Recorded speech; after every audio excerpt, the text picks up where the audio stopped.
many people are aware that hypothyroidism and Hashimoto's have far more symptoms than we've been told about. Yes, people talk about weight gain, or they'll talk about maybe brain fog, but there's a lot more.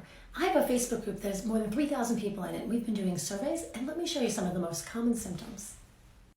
Here we have some, like we said, there's weight gain, inability to lose weight, lack of energy and fatigue, even when you're sleeping, dry, itchy skin, brittle hair and nails, very, very common, depression, anxiety, irritability, memory issues, brain fog, memory problems.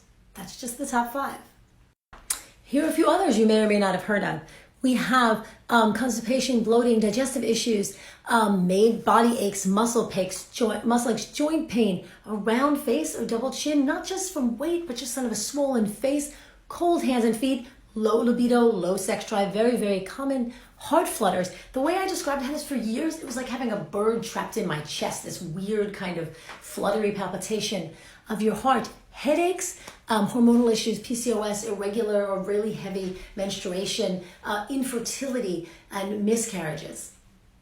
And those are just about 11 or 12 symptoms right there, some of the most common ones. But actually, there are so much more. On this list in my Facebook group, I think I have like 26 or 30 symptoms, and some people come and they say they've had all of them. And my friends, I've suffered from almost all of them.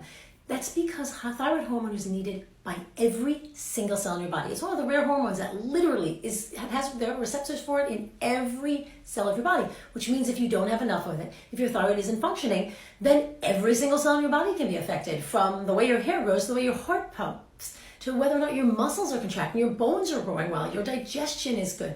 All of these things are affected by thyroid hormone. So what do you do if your doctor doesn't take your symptoms seriously?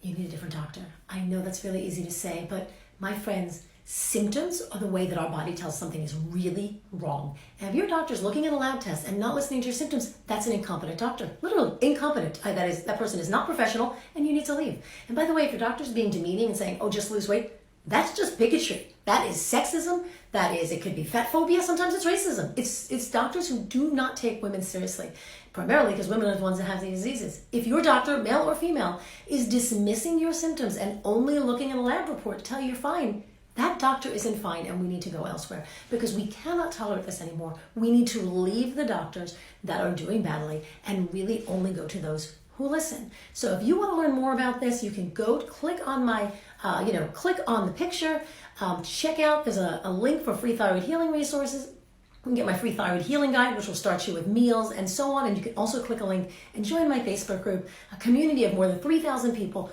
who are sympathetic and care and are supporting each other through this healing journey. So check out the guide and join the group.